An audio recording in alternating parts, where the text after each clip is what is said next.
Shalom, orang-orang terbahagia di dunia.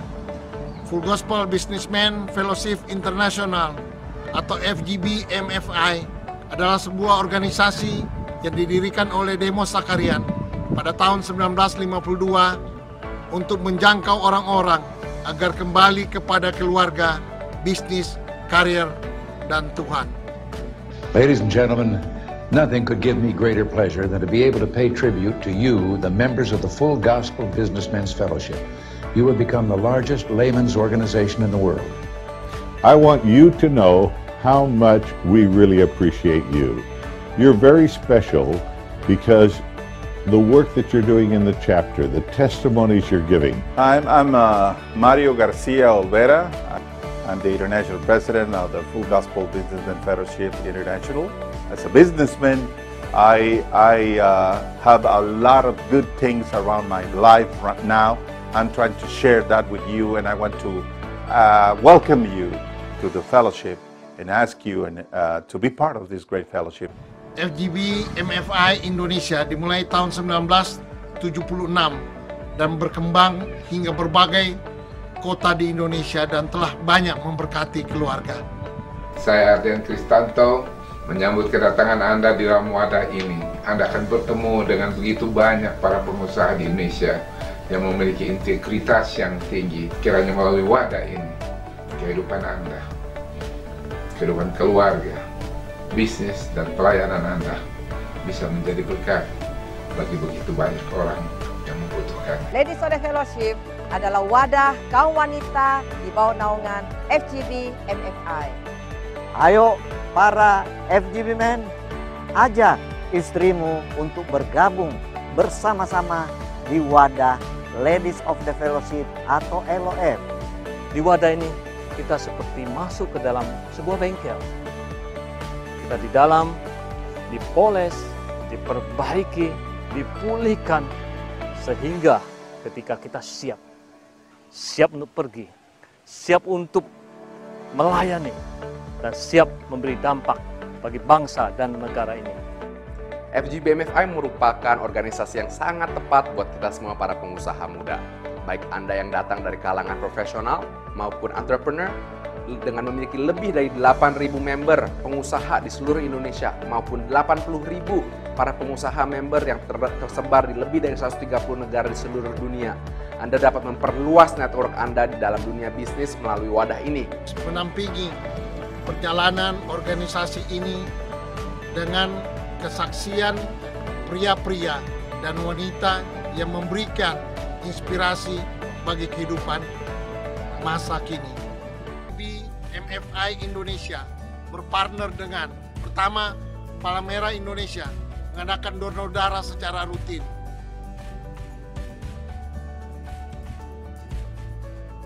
Kedua, Tagana untuk bantuan bencana alam. Ketiga, Jaringan Doa Nasional mendoakan bangsa dan negara tercinta Indonesia agar damai dan sejahtera. Keempat, Universitas Ciputra dalam menyelenggarakan mini MBA bagi pengusaha muda. Kelima, Family First untuk seminar keluarga. Keenam, CGN TV dalam rangka peningkatan kemampuan di dalam media elektronik, televisi, dan video.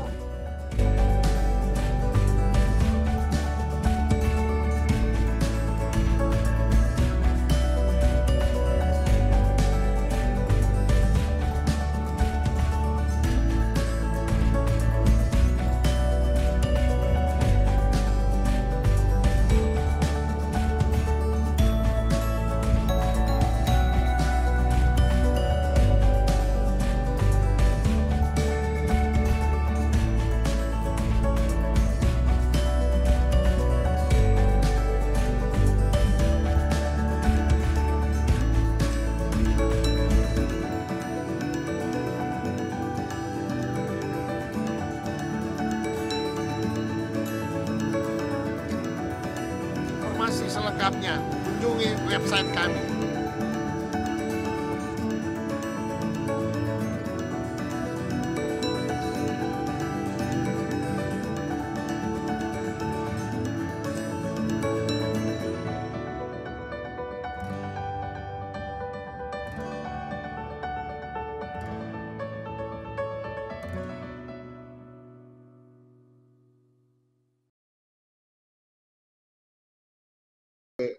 Makasih teman-teman.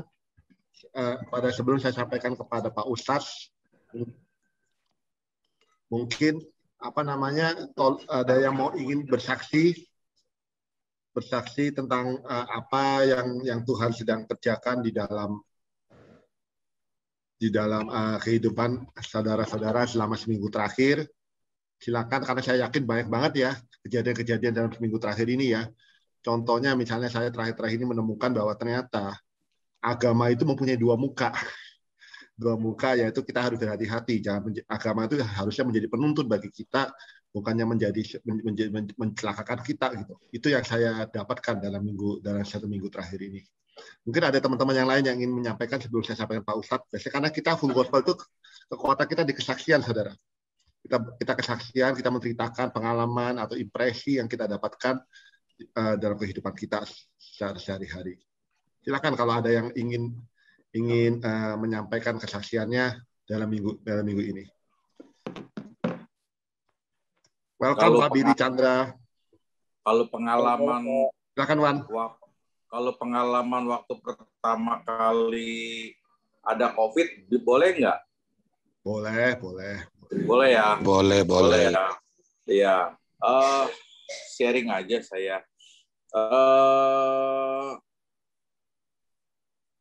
Waktu Januari 2020, dari Desember 2019, itu saya sama satu teman ada rencana mau buka kafe kopi gitu loh. Ceritanya seperti itu.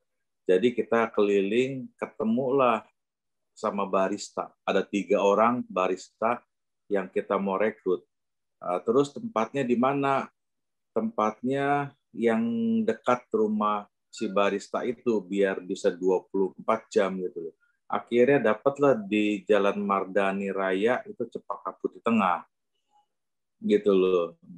Terus itu tempatnya strategis, karena itu 24 jam, depannya ada sekolahan, ada pasar, ada kelurahan, segala macam. Itu bisa bagus, 2 lantai gitu loh.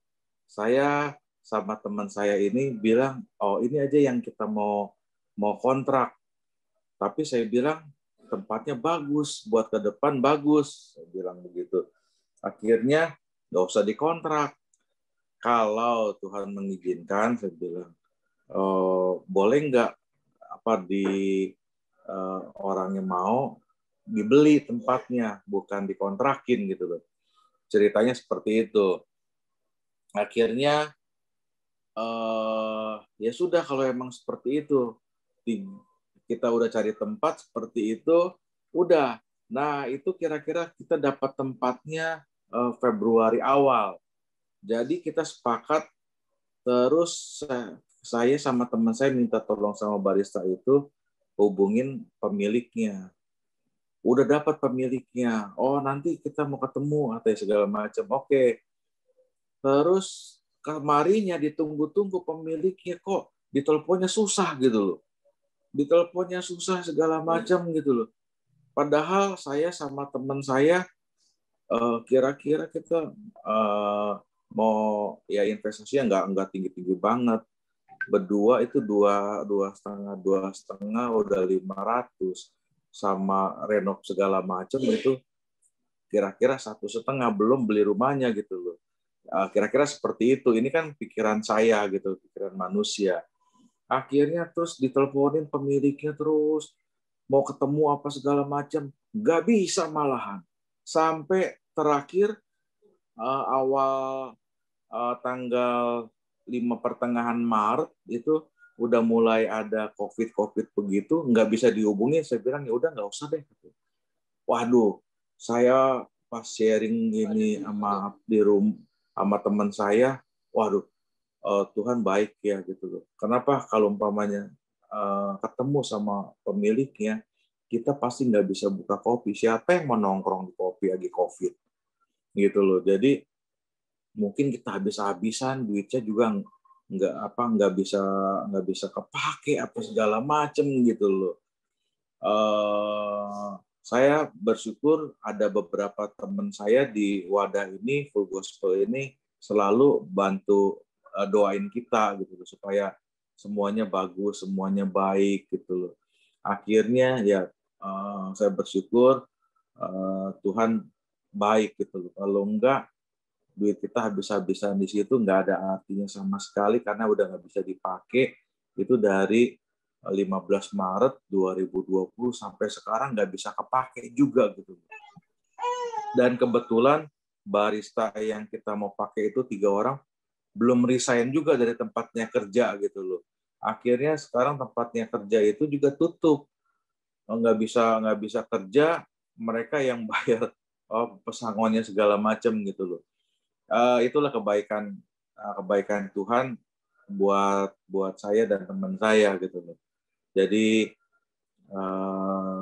dimanapun kita berada, saya selalu sama teman saya ini, kita doa dulu yuk, Tuhan menghendaki, enggak gitu loh, bukan pinter kita. Kalau pinter kita nanti kita sombong gitu loh. Jadi ayo kita berdoa dulu apa gitu loh. Akhirnya nggak jadi tuh. Nah, itu pertolongan Tuhan. Itulah sharing kesaksian saya. Terima kasih. Semoga jadi berkat buat kita semua. Memang kadang-kadang kita cenderung sebagai seorang pria, kadang-kadang kita menempatkan ambisi kita di atas apa yang terbaik yang Tuhan inginkan. Itu yang saya tangkap, Herwan. Iya. Terima kasih. Iya, kalau nggak gede kepala kali ya. Baik, satu lagi sebelum kasih Pak Ustadz, kita 2 orang ya. Satu lagi, ada yang mungkin ingin memberikan. Boleh izin, Pak. Silakan, Bang. Iya, saya mungkin lebih ke curhat ini ya, apa yang saya temukan beberapa waktu belakangan ini dan jadi doa saya semoga keberadaan kita dan Pak Ustadz di sini memberi pencerahan ke saya gitu. Saya sedih terus terang ya melihat kondisi bangsa ini gitu, terus ini siapa yang NKRI, siapa yang bukan gitu ya. Saya ikut pelatihan itu pemantapan nilai kebangsaan di Lemhanas. Lalu di grup WA-nya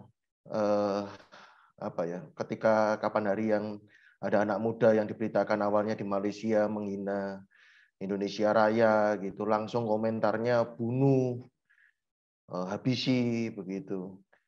Lalu saya kan heran, ini orang udah ikut pelatihan kebangsaan, tahu negara hukum gitu ya. Kalau saya juga ngelola forum guru-guru juga sama gitu, lihat judulnya aja ya, saya memang sengaja bikin konten pendidikan agama di sekolah mendingan dihapus saja.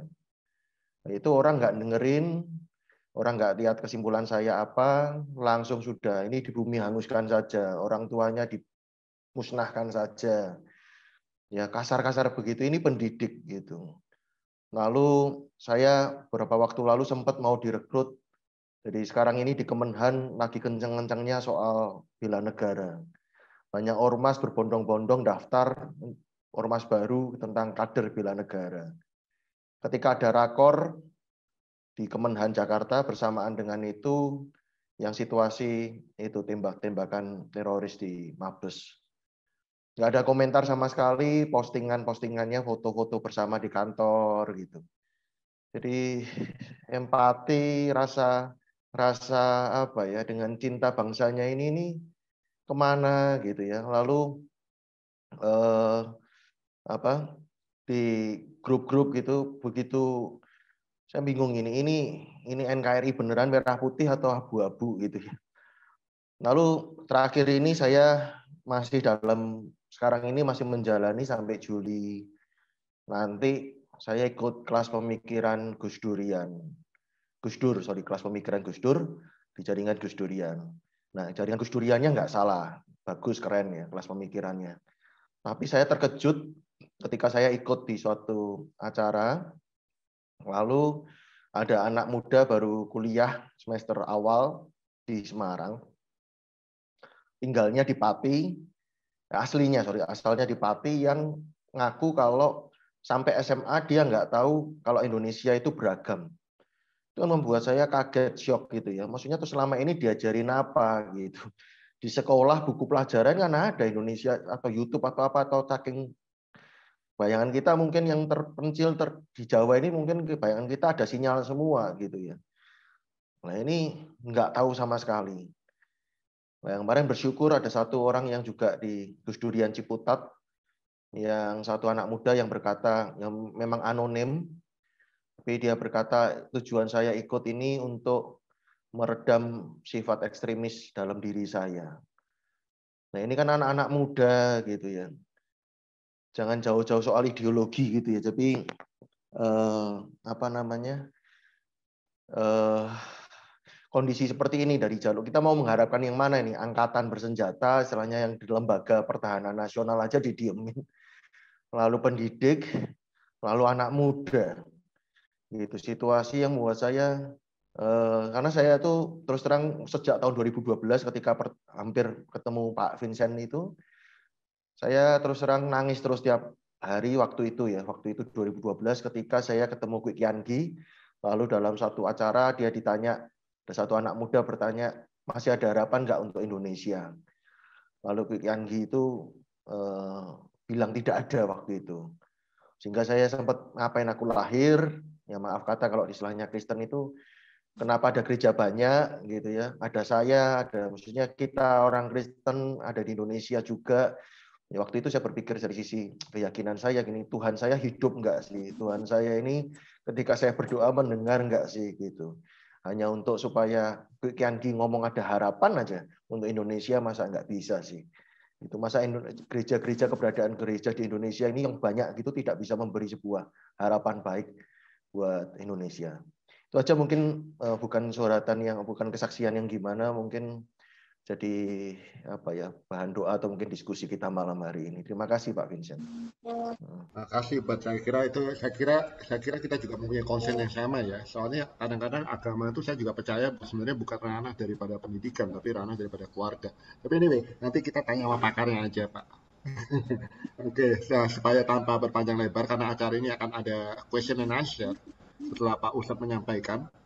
Tolong teman-teman di sini simak. Dan kalau ada pertanyaan bisa ditulis di chat atau disampaikan langsung dengan cara mengangkat tangan. Oke, silakan Pak Ustadz. Pak Ustadz mau saya share screen ya Pak Ustadz ya?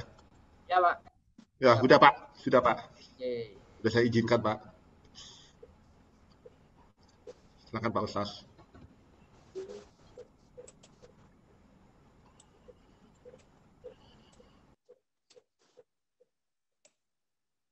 Ya. Udah kelihatan ya Pak Vincent? Suara saya jelas, Pak? Jelas. Jelas ya? Jelas Pak. Baik. Jelas ya. Pak. Baik, saya mulai ya. Selamat malam, salam sejahtera untuk kita semua. Assalamualaikum warahmatullahi wabarakatuh. Senang sekali malam hari ini bisa ketemu lagi dengan teman-teman gitu ya. Sebagian saya sudah mengenalnya, ada Pak Markus. Udah berapa lama kita nggak ketemu ya, Pak Markus ya? Setahun lebih, Pak. Setahun lebih. Gara-gara COVID ini. Iya. Aduh. Makanya cepat berlalu lah, Pak. Kita kopi darat dulu. Ya, kita ini sama-sama berdoa ya. Semoga segera berlalu ini pandeminya. Amin. Biar kita diskusinya lebih enak. Iya, baik, siap. Ya. Silakan, baik, rekan-rekan sekalian, sesuai dengan tema yang diminta oleh Pak Vincent pada malam hari ini, saya akan membawakan tema ikhtiar merawat kebinekaan, menjaga perdamaian. Nah, ini memang topik-topik yang paling tidak sejak tahun 2000 saya sudah menggeluti tema ini, dan memang kalau boleh mengaku gitu ya, perkembangan kita terkait dengan kebinekaan itu nyaris ya kalau kita masih punya semangat optimisme tentu melihatnya secara positif itu. Tapi kalau sudah pesimis itu memang kita bisa melihatnya semakin seperti yang tadi diceritakan oleh Pak Albert itu ya. Kira-kira begitu. Seperti kita nggak punya masa depan itu. Tapi saya akan mencoba untuk mengajak teman-teman semua nanti merefleksikan apa sih sebetulnya yang terjadi gitu, dan kemudian apa langkah-langkah atau hal yang bisa kita lakukan bersama-sama. Gitu. Nah, kalau kita berbicara tentang Indonesia ini kan konon merupakan negara yang sangat majemuk di seluruh dunia ya. Jadi artinya Indonesia ini dari sisi apapun, dari jumlah pulau, suku, bahasa, termasuk agama itu dikatakan sebagai sebuah negara bangsa yang sangat plural dibanding negara-negara yang lain di belahan dunia manapun. Misalnya kalau kita lihat kita ini dari 34 provinsi kita memiliki 17.491 pulau. Ya kan luar biasa ini 17.000 pulau, 34 provinsi. Lalu ada 1.340 suku bangsa. Nah, ini kan di negara lain itu paling tinggi paling ya 10 20 gitu. Bahkan ada negara yang hanya ada 2 suku misalnya gitu ya. Nah, di Indonesia ini ada 1.340 suku bangsa. Bayangkan dengan keragaman itu tentu memiliki keragaman bahasa yang sangat banyak ya. Dari 1.340 suku bangsa itu ada 718 bahasa ibu. Bahasa ibu itu maksudnya adalah bahasa yang memang oleh orang tua itu diajarkan kepada anak-anaknya dari waktu anak itu baru lahir sehingga kemudian mereka dewasa gitu ya. Misalnya nah dari bahasa ibu itu nanti ada varian-variannya. Misalnya kalau bahasa Jawa itu kan nanti logat atau model Jawa Tengah dengan Jawa Timur itu ada perbedaannya. Misalnya Solo dengan Jogja itu pun ada perbedaannya meskipun serumpun gitu ya. Bahasa ibunya bahasa Jawa gitu. Nah itu di Indonesia itu ada 718 gitu. Lalu dari sisi agama juga banyak. Selama ini kan mungkin kita hanya mengenal ada 6 gitu kan. Islam, Kristen, Katolik, Hindu, Buddha, dan Konghucu. Tapi di luar itu sebetulnya di Indonesia ini juga ada agama misalnya seperti agama Sikh, kemudian ada agama Bahai, lalu juga Yahudi itu juga ada di Indonesia. Yahudi itu di Jakarta ada, di Surabaya ada, di Manado, Sulawesi Utara itu juga banyak penganutnya. Nah di luar itu ada ratusan penghayat kepercayaan. Komunitasnya aja, kelompoknya aja itu ada 187. Bayangkan di satu kelompok itu juga kemudian nanti ada banyak sekali di dalamnya nama-nama penghayat kepercayaan yang itu sebetulnya merupakan agama asli Nusantara ya, agama yang memang dipeluk oleh nenek moyang kita sebelum kehadiran Hindu, Buddha, Kristen, Katolik dan kemudian Islam gitu. Oleh karena itu di beberapa kesempatan sambil bercanda gitu saya suka mengatakan bahwa agama yang sekarang kita anut ini kan agama impor sebetulnya ya.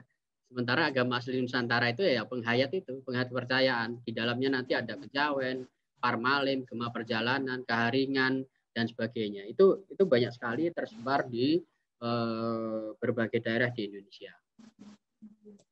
Nah, selama ini kan kita merasa bangga gitu ya dari sejumlah keragaman yang ada itu ada alat pemersatu yang menjadi pengikat daripada kita sehingga dari keragaman yang ada itu berbeda suku, bangsa dan agama paling tidaklah sampai sekarang gitu ya kita masih bisa bersatu. Tidak ada istilahnya perang antar ya meskipun di Papua dulu ada perang antar suku gitu ya.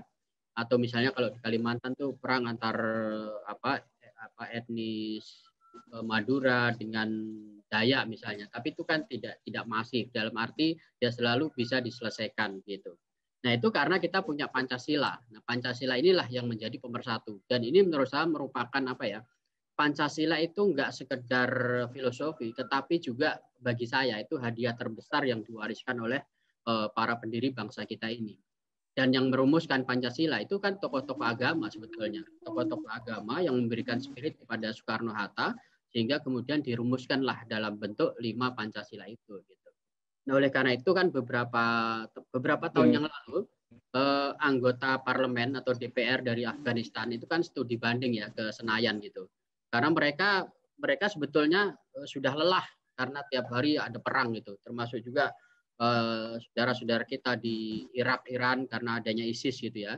Itu nyaris mereka itu hopeless kira-kira gitu.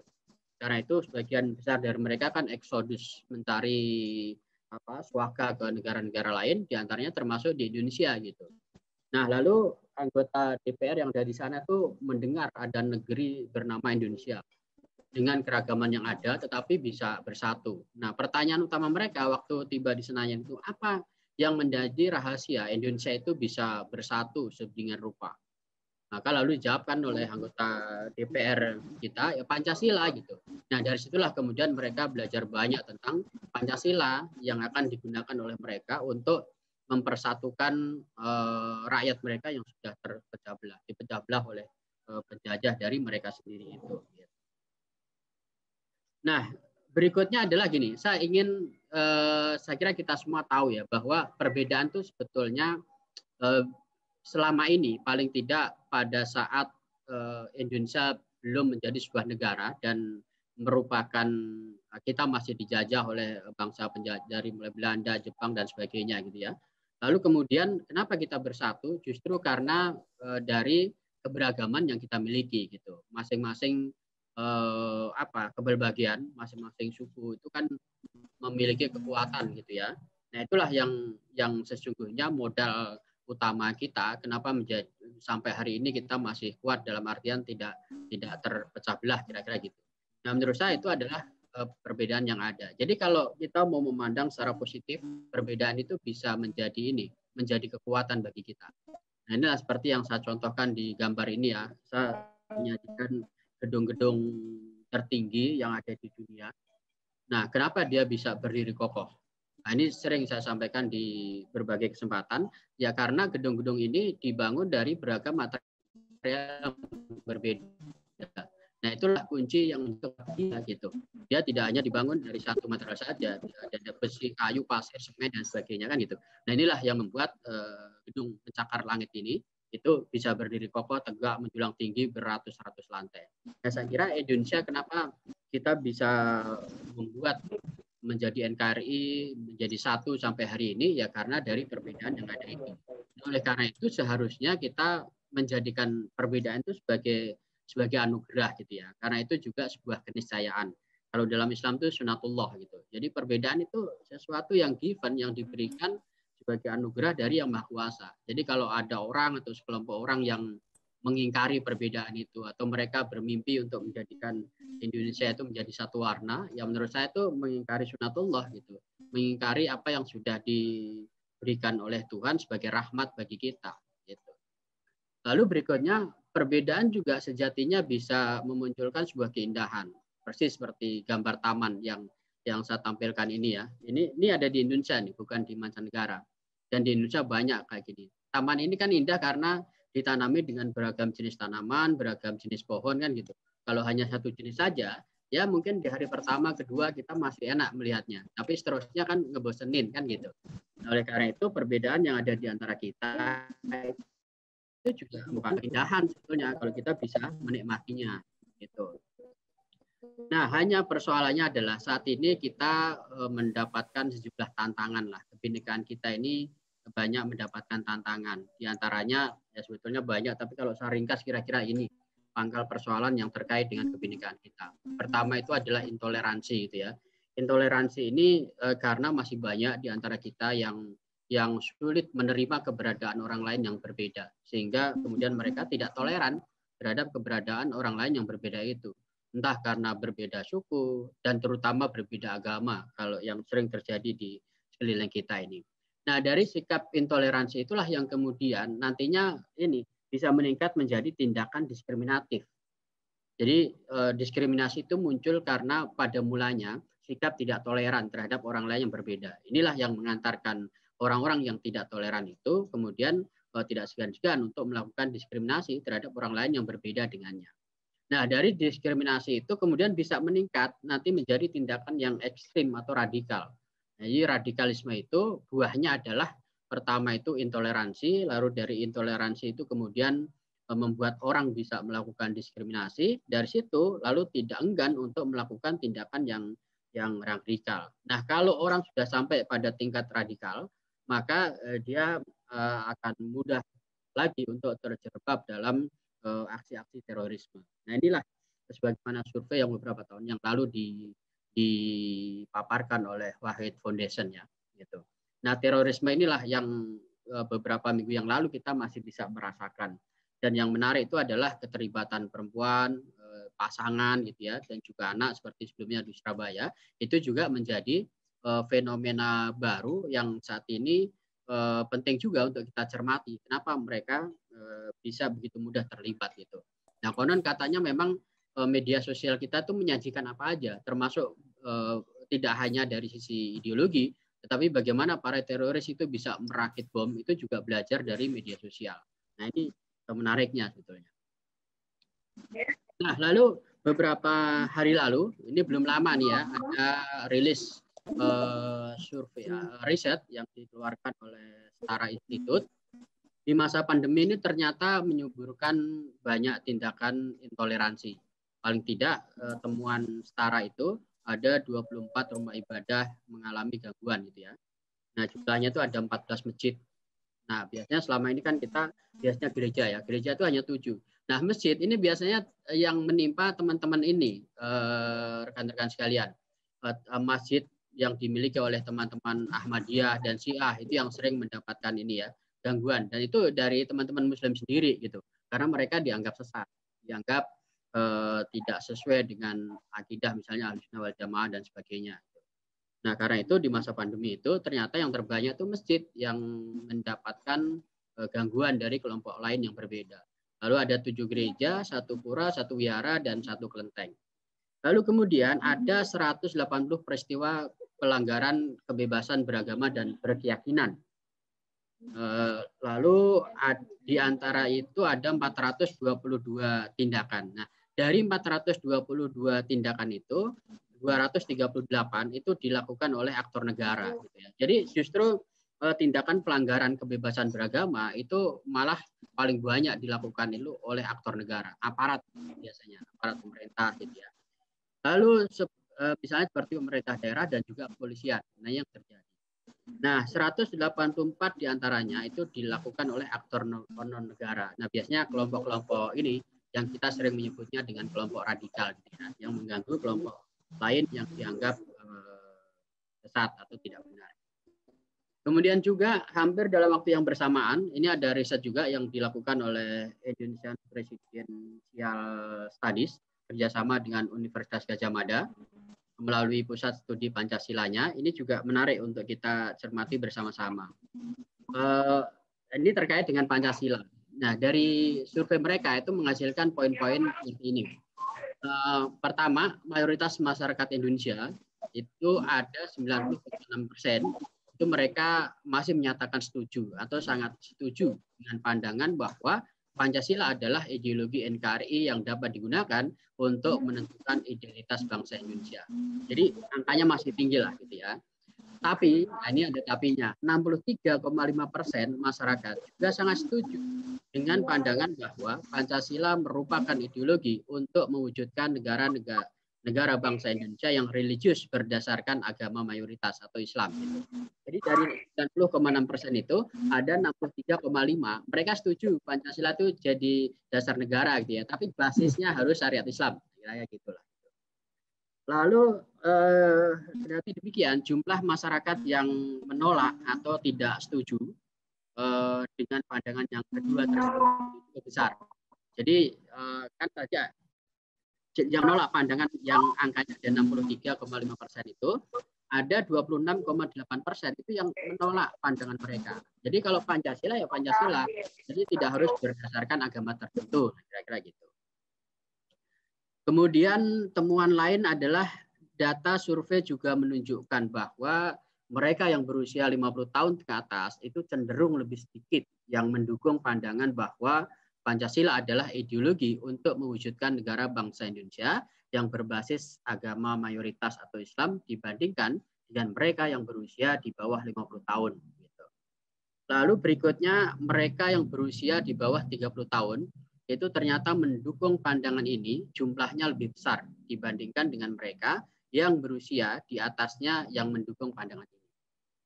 Lalu berikutnya, nah ini menunjukkan bahwa narasi Pancasila seperti di atas itu sangat potensial berkembang besar di kalangan anak muda di Indonesia khususnya yang berusia di bawah 30 tahun.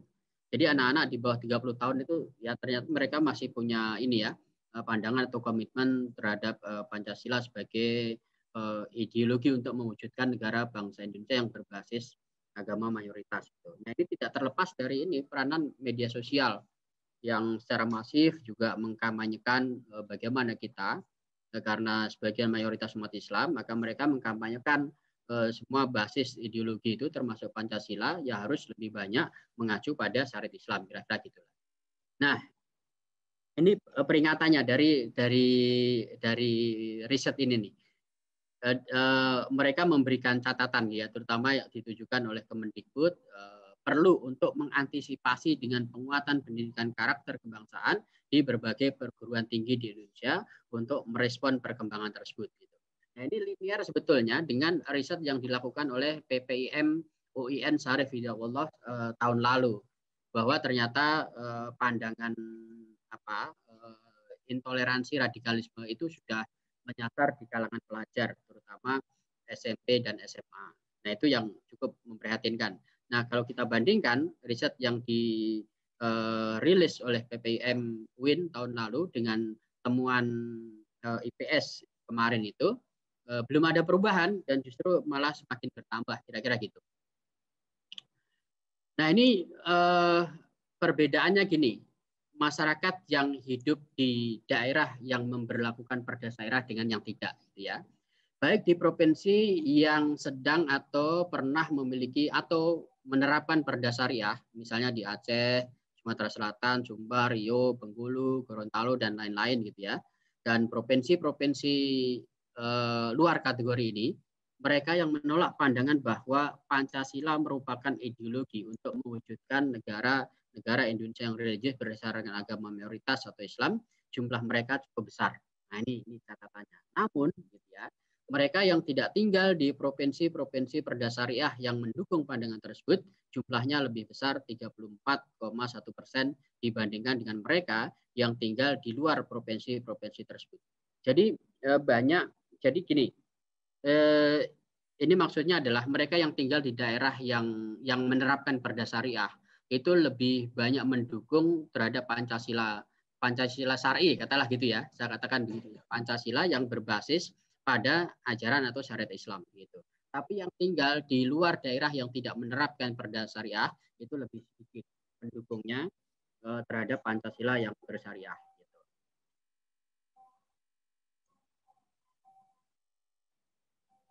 Nah, ini isinya hampir sama. Lalu kemudian, nah saya kira ini yang perlu kita apresiasi juga, bahwa secara umum data survei ini menunjukkan bahwa kedua narasi Pancasila di atas itu masih eksis di tengah-tengah masyarakat Indonesia. Tapi, nah ini yang membuat kita agak senang juga, mereka yang menganut pandangan bahwa Pancasila adalah ideologi NKRI yang dapat digunakan untuk menentukan identitas bangsa Indonesia, itu jumlahnya lebih besar dibandingkan dengan mereka yang mendukung pandangan bahwa Pancasila adalah ideologi untuk mewujudkan negara bangsa Indonesia yang berbasis agama mayoritas Islam. Jadi sebetulnya masih lebih banyak yang mereka punya keinginan Pancasila ya Pancasila itu ya, berdasarkan ajaran dari berbagai agama.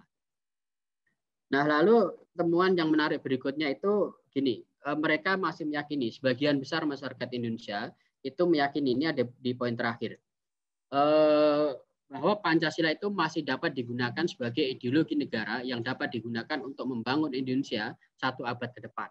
Jadi kira-kira 100 tahun yang akan datang, Pancasila itu masih bisa lah digunakan sebagai alat perekat gitu ya, sebagai ideologi, sebagai pemersatu. Nah, pertanyaan berikutnya, kalau kita berangkat dari 2 riset yang tadi saya sampaikan itu, lalu apa yang bisa kita lakukan gitu ya? Nah, menurut saya yang pertama itu adalah bagaimana kita kembali kepada esensi agama, yang sesungguhnya semua agama itu kan mengajarkan cinta, kasih, dan juga kemanusiaan gitu ya. Hanya pertanyaannya, kenapa para teroris yang mereka melakukan itu juga terinspirasi dari ajaran mereka. Karena itu kan pasca bom bunuh diri yang ada di Makassar, saya sebetulnya agak kecewa dengan sebagian tokoh kita termasuk presiden sendiri, buru-buru mengatakan bahwa terorisme itu tidak ada hubungannya dengan agama. Mereka yang melakukan itu pasti bukan orang yang beragama gitu. Nah, sebetulnya ya nggak harus begitu sih sebetulnya. Kalau saya sebagai Muslim justru ya akui aja gitu. Saya mengakui bahwa para teroris itu sebagiannya paling tidak yang teridentifikasi di Indonesia, tanpa kita juga tidak boleh menutup mata bahwa aksi-aksi terorisme itu juga ada dilakukan oleh agama di luar Islam gitu. Tapi dalam konteks Indonesia paling banyak dilakukan oleh mereka yang berlatar belakang agama Islam.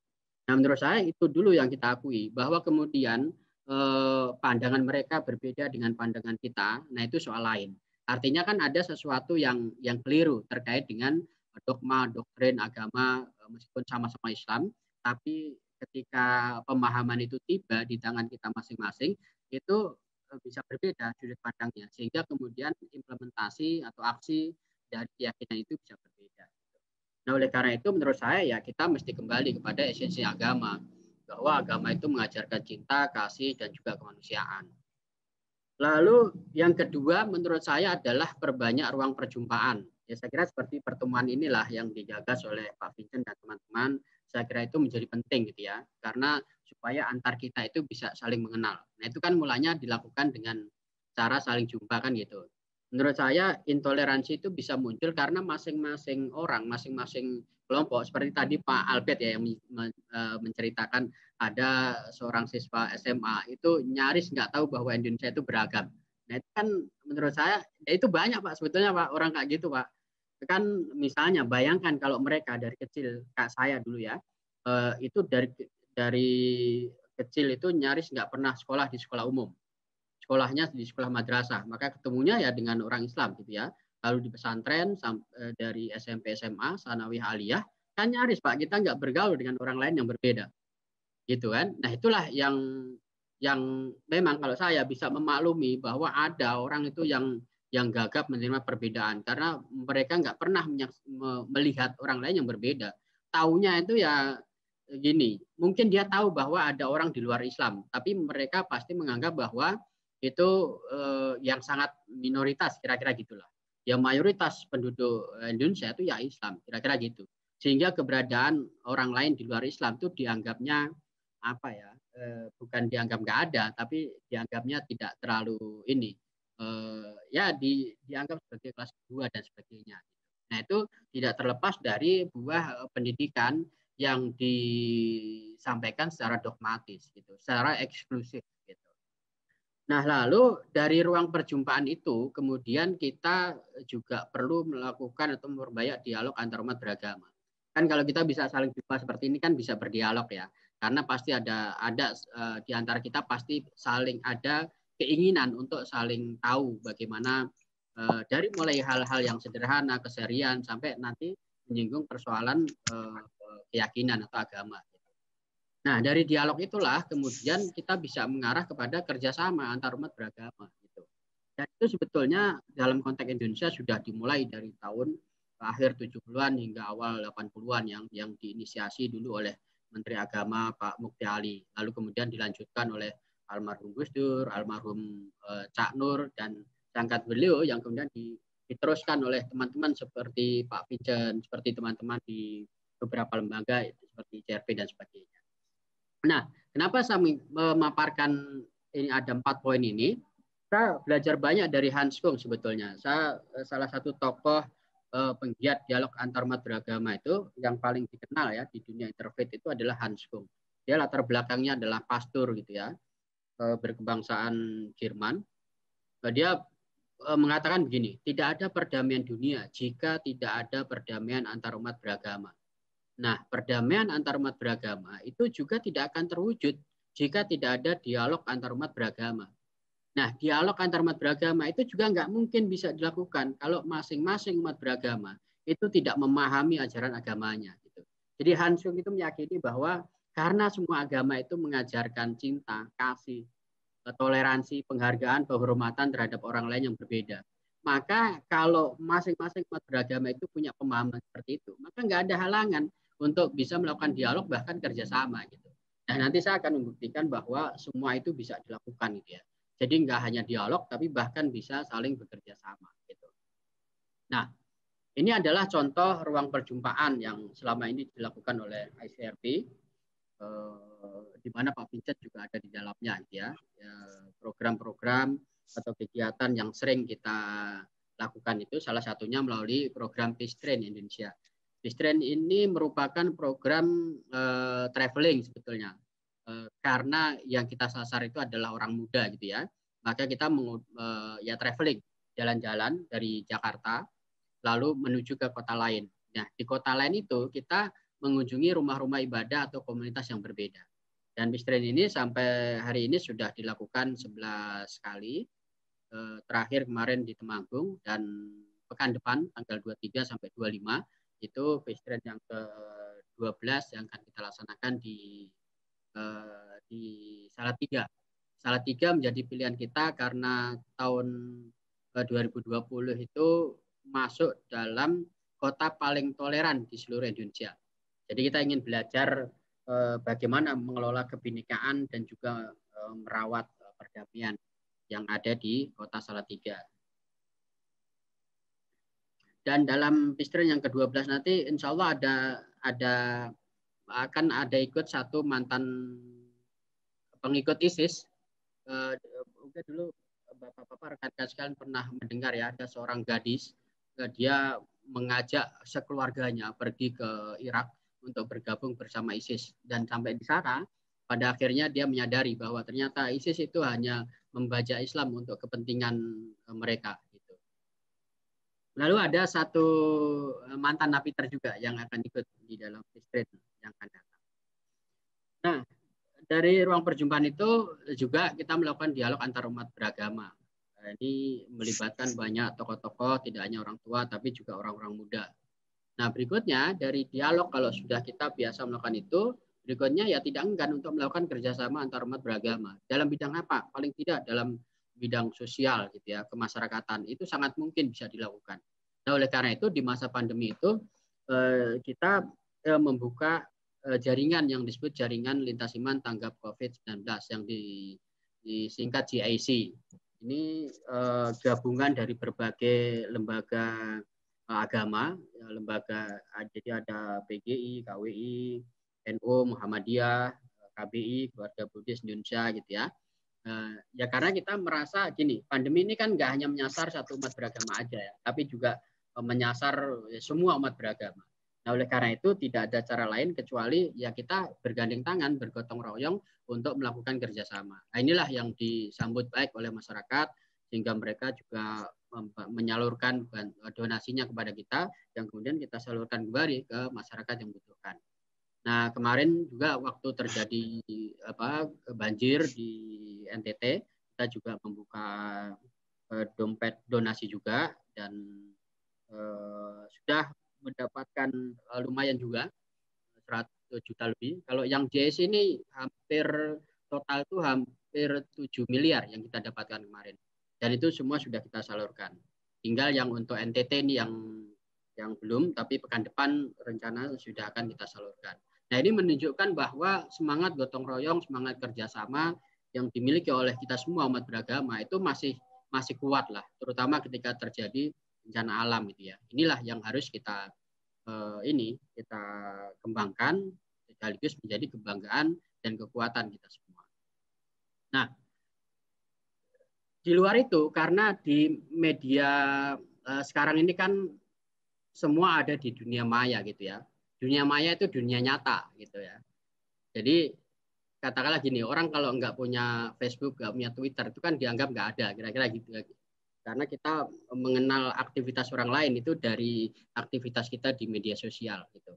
Nah, oleh karena itu mereka terutama generasi milenial yang kemudian terjerembab dalam pandangan atau ideologi radikal itu juga sebetulnya belajar dari informasi-informasi yang disajikan di media sosial. Termasuk kemarin misalnya pelaku bom yang ada di Makassar, termasuk perempuan yang menembak anggota polisi di markas besar Kepolisian Republik Indonesia, itu juga ini terpapar ideologi radikalisme itu secara sendiri, dalam arti betul dia punya guru gitu ya, tapi lebih banyak dia mendapatkan informasi itu dari akses internet gitu.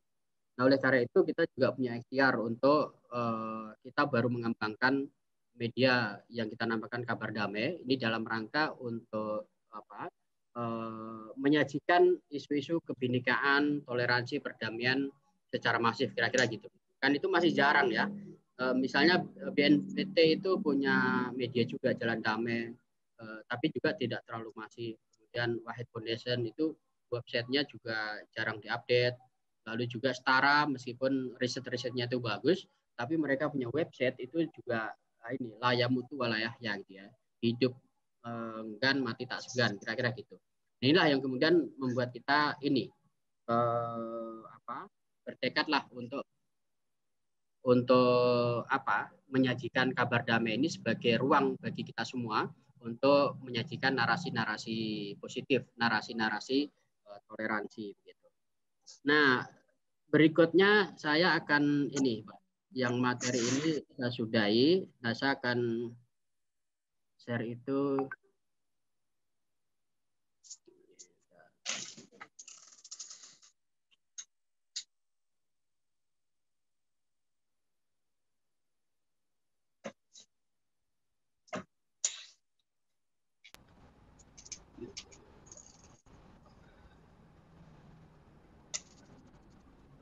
Ya Pak Ustadz, ya. Ada kesulitan Pak Ustadz? Kenapa Pak? Ada kesulitan? Ya, saya mau share ini sebetulnya video Oh ya stream. nggak apa-apa, share aja. Silakan Pak. Ya, bentar Pak. Oh enggak, belum kelihatan.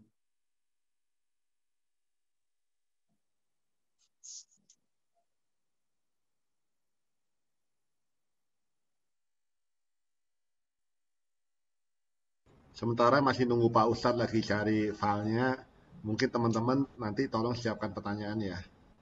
Kita ngobrol, nggak usah kata-kata, kalau nggak ada pertanyaan nggak apa-apa, tanggapan juga is oke. Ketemu Pak Ustadz. Belum nih Pak, bentar Pak.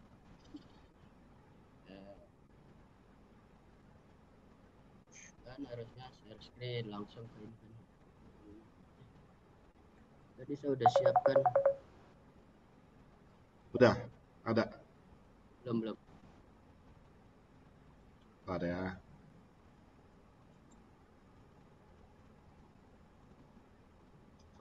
Atau mungkin kita foto dulu ya, sementara Pak Ustadz lagi siapin, boleh ya? Boleh. Pak Ustadz ya, izin ya kita foto dulu ya. Go. Ya, mungkin teman-teman bisa nyalakan kameranya dulu, nanti saya foto, karena kebetulan sekretaris saya nggak ada hadir. Oke, silahkan nyalakan dulu videonya, teman-teman.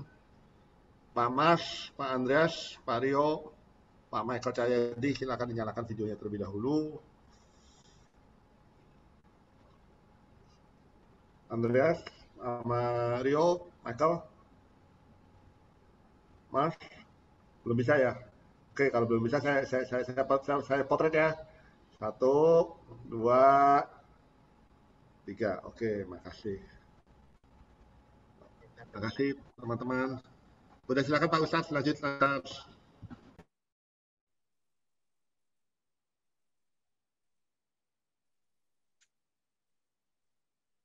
Salah satu kreativitas anak-anak muda lintas iman yang menunjukkan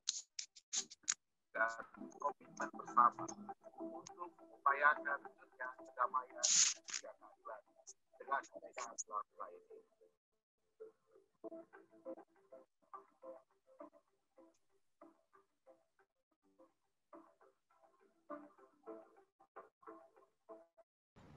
Izin Pak Ustadz, suaranya Pak Ustadz.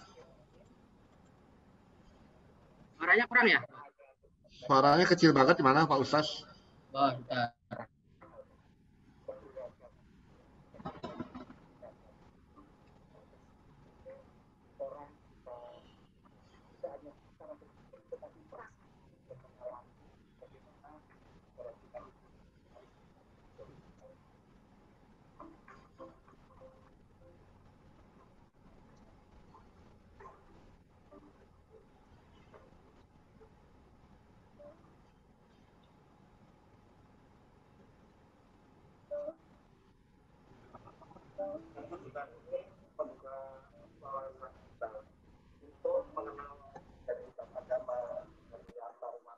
Agak kecil, masih kecil Pak Ustadz, agak gedein Pak Ustadz, tolong Pak.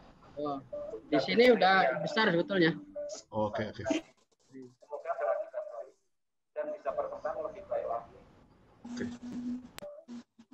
Mungkin bisa dibagi linknya aja sih Pak Ustadz di Zoom kali ya.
Ustadz, izin saya yang share boleh ya Pak Ustadz ya?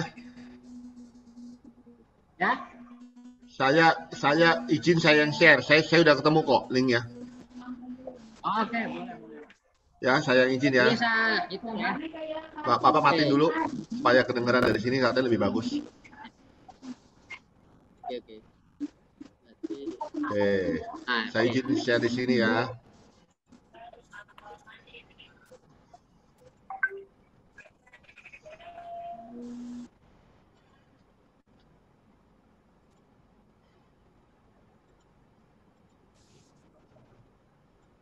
Komitmen bersama untuk Kedengaran ya? mengupayakan terwujudnya kedamaian juga Jelas.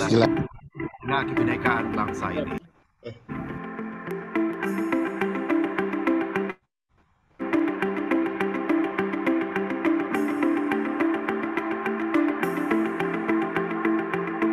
Kami sangat mendukung dengan kegiatan Peace Train ini, dan saya juga malah berharap bukan hanya ber-15 ini saja, tetapi berbanyak, karena kita melihatkan keberagaman maksudnya, bukan keragaman tapi keberagaman, karena persis di situ orang bisa tidak hanya secara berpikir tetapi merasakan dan mengalami bagaimana bahwa kita ini harus menghormati keunikan yang lain.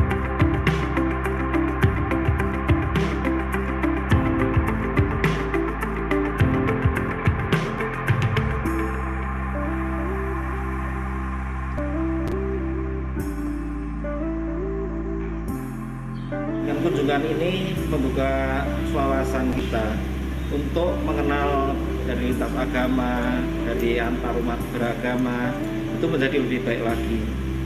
Saya berharap dengan kunjungan Peace Train yang bertujuan baik, semoga berakibat baik dan bisa berkembang lebih baik lagi. Sato Darmo, Cahya Buana, Hidup Betul, Sumarah, Palang Putih Nusantara, dan PGBSD. Konsepnya sama, jadi manunggaling kawula Gusti, menghayu-hayu Bagio Bawono, Pak. Menghayu-hayu Bagio Bawono kita sendiri, kita bisa menghayu-hayu Bagio Bawono ke keluarga, terus dalam jumlah besar nanti bisa ke masyarakat.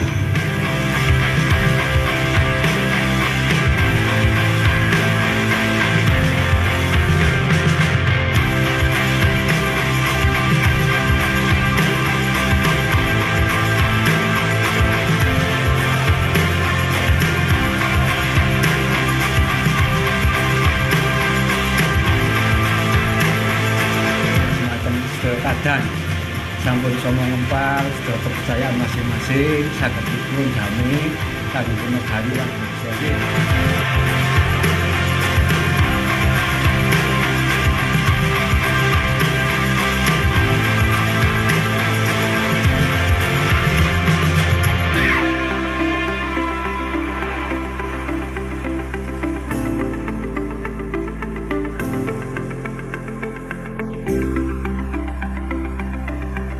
Saya menyambut dengan sukacita penyelenggaraan Peace Train ke-11 dan yang pertama di 2021 sebagai bagian dari upaya kita merawat kebinekaan di negeri tercinta Indonesia. Pandemi ini tidak boleh menyurutkan semangat kita untuk merawat itu. Terima kasih buat Anda semua yang sedia bergabung selama 2-3 hari ini dalam peziarahan bersama dari Jakarta ke Temanggung.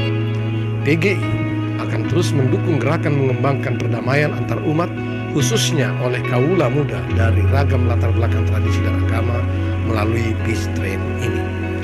Kiranya melalui pengalaman bersama ini, kita dimampukan memupuk dan membangun tradisi baru, hidup bersama dalam kepelbagaian sebagai satu keluarga di lingkungan kita masing-masing. Selamat menikmati perjalanan bersama dan perjumpaan dengan masyarakat dengan latar belakang berbeda. Selamat berbagi pengalaman, berbagi informasi, dan tentunya juga berbagi kasih. Jangan lupa, dalam proses berbagi itu perlu direnungkan ketika Anda benar, apakah orang lain harus salah?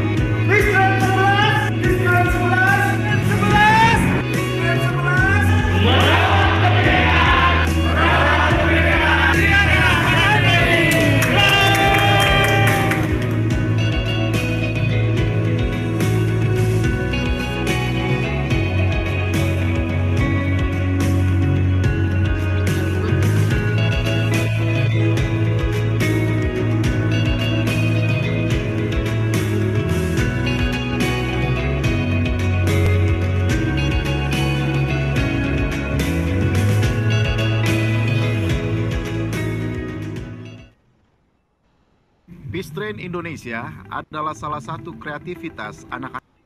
Oke, makasih teman-teman udah nonton. Ya. Terima kasih Pak. Ya. Ya.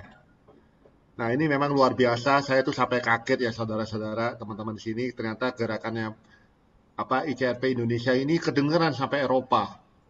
Dan akhirnya Eropa sampai minta kita ya Pak Ustadz ya, luar biasa. Makanya seharusnya ini gerakan yang sangat luar biasa. Harusnya tahun ini, Pak. Kenapa? Nah ini mungkin nanti Bapak mesti share sama kita nih acara berikutnya kapan Pak? Mungkin teman-teman di sini pada mau ikut Pak. Apa itu tahun ini? Kenapa Pak Ustadz suaranya pecah Pak Ustadz? Kagak dengar Pak Ustadz. Ya. Ya silakan. Nah ini yang kabar damai yang punya kita itu.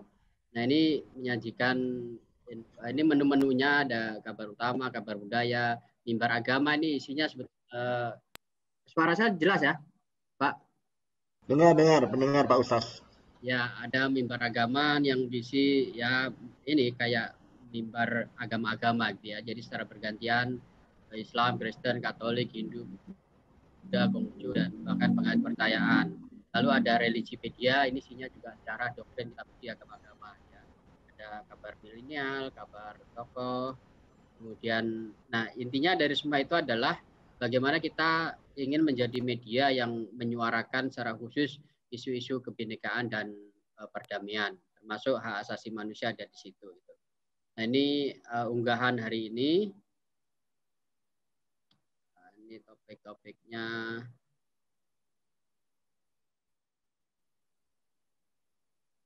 Itu isu-isunya tidak jauh dari isu-isu kebinekaan. Jadi kalau rekan-rekan sekalian ingin mendapatkan informasi yang terkait dengan isu topik kita pada malam hari ini, ya insya Allah bisa kita dapatkan di website ini.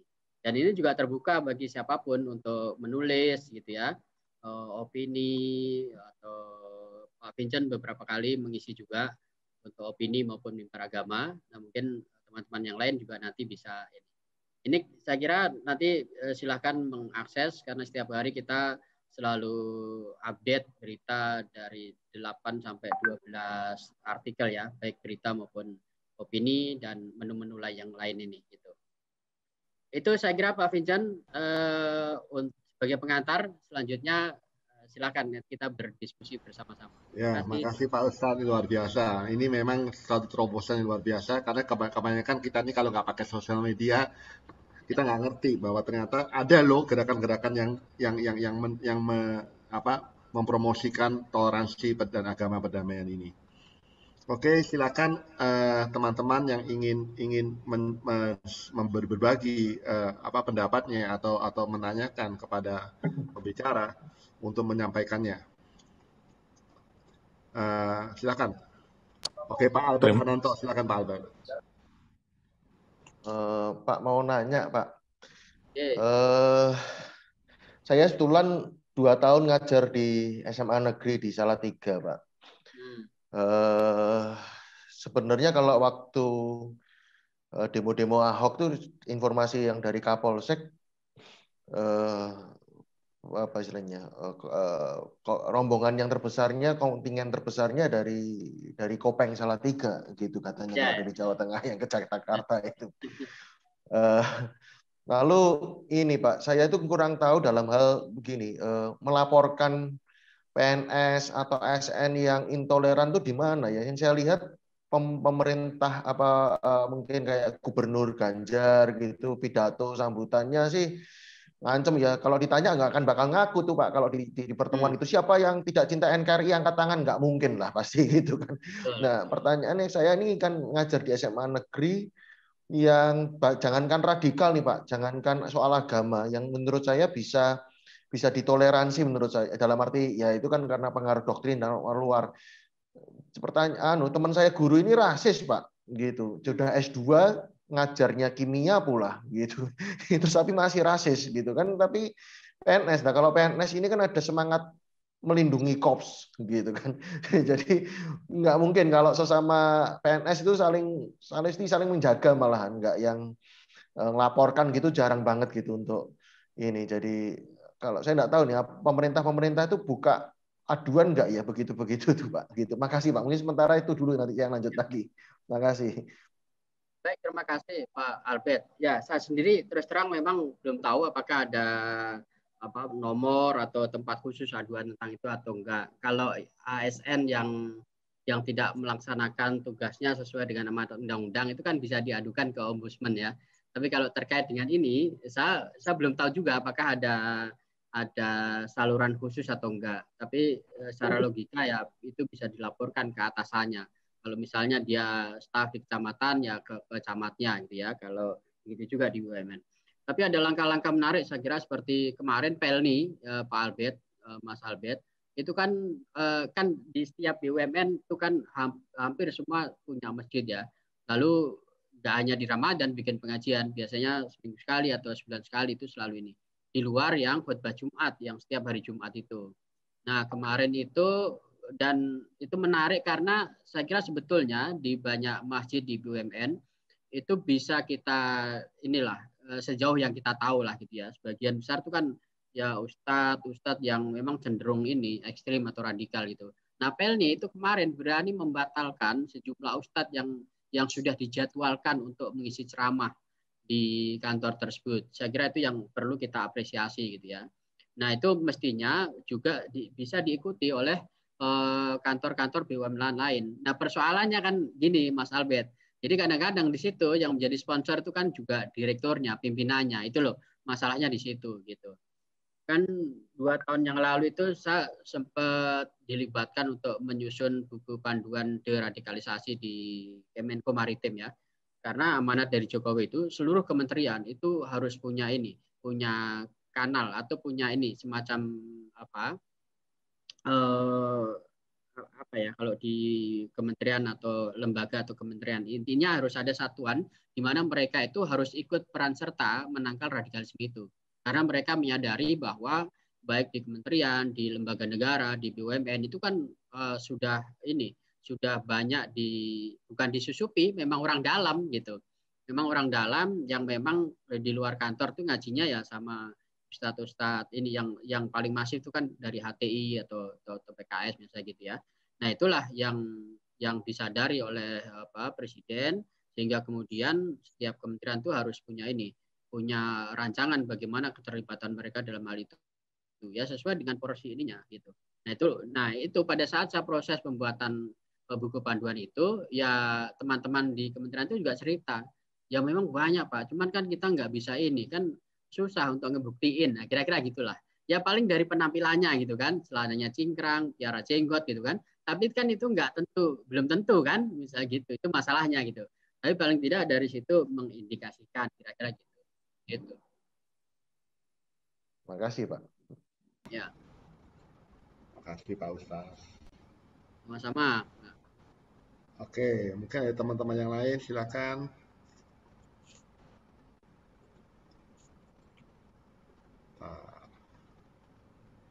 Ya mungkin nggak harus bertanya, bisa berbagi cerita ya. Ya, makanya saya tadi ngomong nggak usah bertanya, apa tidak harus bertanya.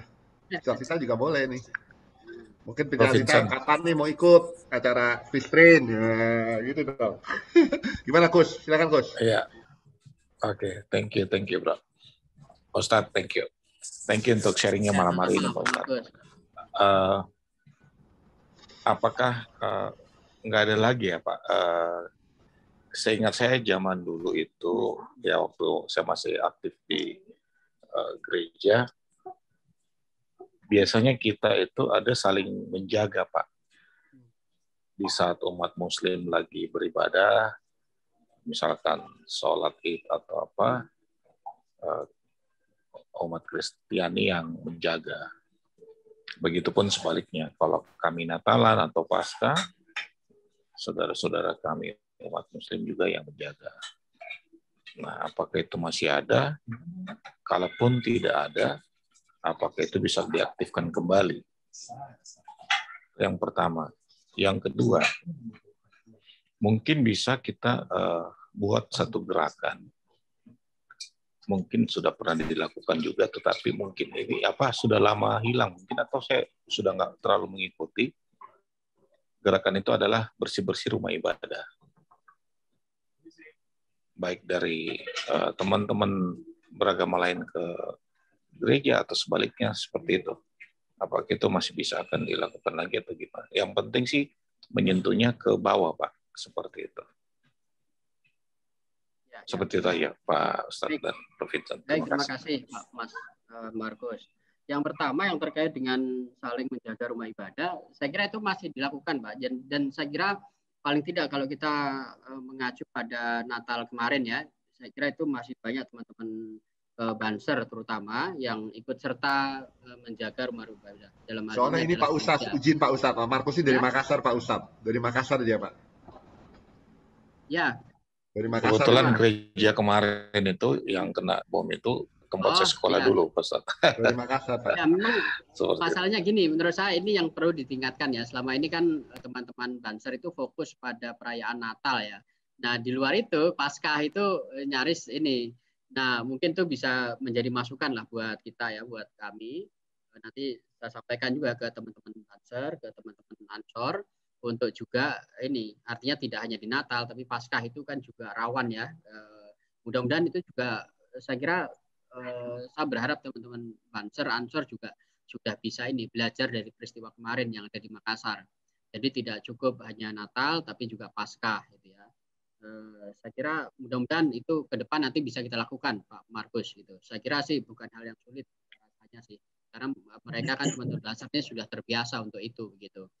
Apalagi sekarang Menteri Agamanya juga kan latar belakangnya Ansor, saya kira dia gitu.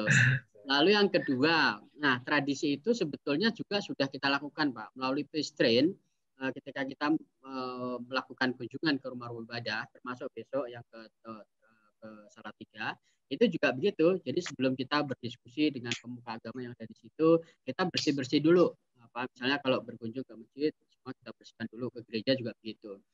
Nah, sebelumnya waktu saya mengisi campnya pemuda-pemudi Gembim ya di Sulawesi Utara, di Manado, Tomohon, itu juga ini akan campnya Gembim itu kan ribuan orang pesertanya. Tapi kita karena ICRP dilibatkan, kita mengusulkan ada klaster interfaith-nya.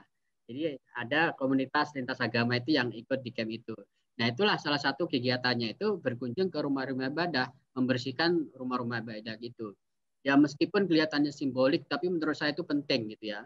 Bersihnya benar-benar ngebersihin, Pak, tidak hanya simbolik, benar-benar kita membersihkan, menata tamannya gitu ya. Nah, itu sudah kita lakukan. Nah, memang nampaknya belum banyak yang terinspirasi untuk melakukan itu. Atau mungkin sudah ada juga, tapi luput dari pemberitaan media. Karena kalah dengan berita-berita yang lain kan. Nah, itulah kenapa kemudian kita berinisiatif untuk memiliki media sendiri sehingga bisa dimanfaatkan juga oleh teman-teman jaringan. Gitu. Termasuk teman-teman Full Gospel. Saya sudah pernah sampaikan juga ke Pak Vincent, misalnya punya acara seperti ini atau acara yang lain, itu sangat mungkin bisa diinfokan ke kita, Pak Vincent. Nanti apalagi kalau ini saya mesti minta izin dulu sama atasan saya, Pak. Wah, iya. Nah, intinya gini, menurut saya kan kabar baik itu kan harus disebarluaskan, Pak. Intinya gitulah. Gitu. Kalau saya diizinkan nanti bisa dikonekkan. Ya, Pak Markus. Iya. Jadi dari ICRP kan dengan teman-teman peace train itu kan sudah berjalan kan. Ya. Maksudnya saya adalah gini. Berkolaborasi ICRP dengan setiap gereja atau rumah ibadah yang ada di kabupaten dan kota bersinergi. untuk melakukan kegiatan seperti itu, Pak Ustadz. Jadi maksudnya tidak secara ini aja, tetapi benar-benar ada kolaborasi antar dari setiap tokoh-tokoh agama, tokoh masyarakat di kabupaten dan kota tersebut gitu ya. Iya. Ya memang kan Peace Train ini kan hanya 2-3 hari biasanya pelaksananya di setiap kali trip gitu ya. Ya memang kita tidak berhari-hari stay di sana, tapi paling tidak dari apa yang kita lakukan selama 2-3 hari itu menginspirasi daerah tersebut, entah pemangku kuasanya atau komunitas yang ada di sana untuk melakukan hal serupa. Dan itu sebetulnya di beberapa daerah yang ada alumni yang ikut Peace Train itu melakukan seperti itu. Misalnya di waktu Temanggung gitu ya, setelah itu mereka mengadakan ini acara serupa dengan nama Peace Trip gitu. Lalu teman-teman di Jayapura yang pernah ikut di sana mereka menginisiasi hal serupa dengan nama Peace Journey gitu ya. Jadi beragam namanya tapi intinya hampir sama gitu. Dan memang di setiap daerah hampir kita selalu ini Pak meskipun informal gitu ya, kerjasama dengan Pemda. Misalnya besok di Salatiga itu juga kita diterima secara resmi oleh Pak Wali Kota, bahkan beliau juga minta ada diskusi khusus dengan beliau, termasuk BNPT nanti akan ikut memberikan penguatan juga. Lalu selain menjamu berbuka puasa, katanya begitu. Jadi pasti biasanya di setiap kota tujuan kita selalu ini Kulon Wun, lalu kemudian juga melibatkan pemangku kuasa di daerah tersebut untuk terlibat. Paling tidak selama 11 kali Peace Train sudah seperti itu Pak Markus. Nah tinggal sebetulnya bagaimana kan di lokal itu kan kita bekerja sama juga kan dengan komunitas yang ada di daerah tersebut. Nah itulah diharapkan setelah kita pulang kembali mereka melanjutkan gitu ya hal-hal serupa untuk sehingga tidak hanya sebulan sekali tapi mungkin juga bisa rutin tanpa kehadiran kita. Nah sebetulnya salah satu tujuannya itu Pak, menularkan virus kebinekaan gitu. Itu Pak Markus. Siap. Terima kasih banyak Pak Ustadz. Terima kasih. Sama. Mudah-mudahan Full Gospel bisa berkolaborasi dengan teman-teman ICRP dan teman-teman tokoh pemuka agama. Ya, Terima kasih Pak. Saya akan share Pak. rekaman ini Pak Markus, saya akan share ke nasional Pak Markus. Siap. Terima kasih Prof. Vincent. Okay. Thank you. Kalau ada satu lagi sebelum saya balik nih, katanya mesti ada Pak Albert mesti share nomor teleponnya ke si Pak Nurkolis sih, katanya banyak sekali pertanyaan. Cocok nih katanya mesti dilanjutkan kopi darat katanya kalian berdua nih. Iya, mesti kopi darat kita ini. Nomornya dari Pak Samiton, boleh tak lanjut ya Pak ya nanti ya Pak? Boleh. Silakan. Terima kasih Pak. Saya soalnya kalau layanin Pak Albert nanti yang lain nggak ada giliran. Sorry ya Pak Albert ya. Oke, silakan Pak Nikolas. Ya, selamat malam Bi Vincent. Malam. Selamat malam Pak Ustadz Ahmad Nurkolis. Wah ini saya baru ketemu Pak Ustadz sekarang nih ya. Salam kenal Pak. Sebelumnya selamat menunaikan ibadah puasa dulu Pak. Ya, terima kasih. Pak, saya ini juga saya senang banget sih bisa join di sini dengan tema hari ini tentang kebinekaan. Saya happy banget karena saya dulu juga saya lahir juga dari tempat yang memang penuh dengan kebinekaan Pak. Saya bahkan bapak ibu saya juga beda agama dulu. Bapak saya Katolik, ibu saya itu Islam gitu ya. Menikah secara Islam juga, tapi sekarang udah jadi Katolik gitu. Dan saya juga dulu sering mengadakan acara kayak kebinekaan, kayak lintas agama gitu ya dengan PMII dulu Pak. Dulu waktu saya masih kuliah dulu sering sama PMII bikin acara-acara begitu. Nah saya ada 3 pertanyaan sebenarnya ke Pak Ustadz sih ya. Pertama tadi mengenai tadi disinggung mengenai bahwa ada 238 tindakan toleransi itu kan dilakukan oleh aktor negara ya Pak Ustadz ya. Nah itu apakah ini artinya berarti negara sendiri itu sebenarnya juga struggling gitu untuk mengelola ataupun mengendalikan mengenai toleransi di dalamnya si pemerintahan sendiri gitu. Itu pertama. Lalu yang kedua tadi mengenai Pancasila ya bahwa dikatakan hanya relevan 1 abad lagi. Nah ini ini saya juga jadi agak takut ya Pak ya. Kenapa kok bisa hanya satu abad lagi gitu? Ini lalu setelah satu abad lagi itu nanti apa yang menjadi pegangan kita? Karena kita kan mungkin bukan lalu menjadi sama kan, padahal kan kita akan tetap berbeda gitu. Lalu apakah memang ada yang lebih hebat dari Pancasila untuk sebagai pemersatu gitu ya? Lalu yang ketiga, saya minggu lalu saya tuh ketemu sama wareknya UII Pak, Universitas Islam Internasional Indonesia gitu ya, yang baru di Depok itu. Ketemu Pak Dadang Mulyawan, Pak Dr. Dadang Mulyawan tuh saya ngobrol mengenai mengenai bagaimana visinya UII ini menjadi pusat studi Islam di internasional begitu ya. Lalu disampaikan juga bahwa mungkin dialog itu bukan sesuatu yang cukup untuk dipakai sebagai pemersatu ya, ataupun sebagai pengerat kita. Mungkin nggak cukup dialog, tapi sebenarnya jangan-jangan kuncinya itu malah di masalah keterlibatan gitu. Jadi keterlibatan antara mungkin dari segala aspek ya, dari segala sisi. Mungkin selama ini kenapa terjadi intoleransi itu juga mungkin karena ada yang merasa nggak terlibat gitu. Nah, apakah benar nggak sih? Apakah seperti itu Pak Ustadz? Itu 3 pertanyaan saya. Sama satu lagi mungkin saya sedikit ajakan aja ya ke teman-teman, karena kan FGB MFI ini kan memang isinya para pebisnis ya Pak Ustadz, ya banyak juga yang mungkin pemimpin perusahaan gitu ya. Kalau mungkin yang bisa kita lakukan sebagai pebisnis kan, kita kan punya kantor gitu ya, punya usaha. Mungkin kita mulai dari tempat kita sendiri dulu gitu. Di dalam kantor kita suasananya seperti apa. Nah itu yang mungkin hal terkecil yang kita bisa lakukan sebagai pengusaha mungkin gitu ya Pak Ustadz ya.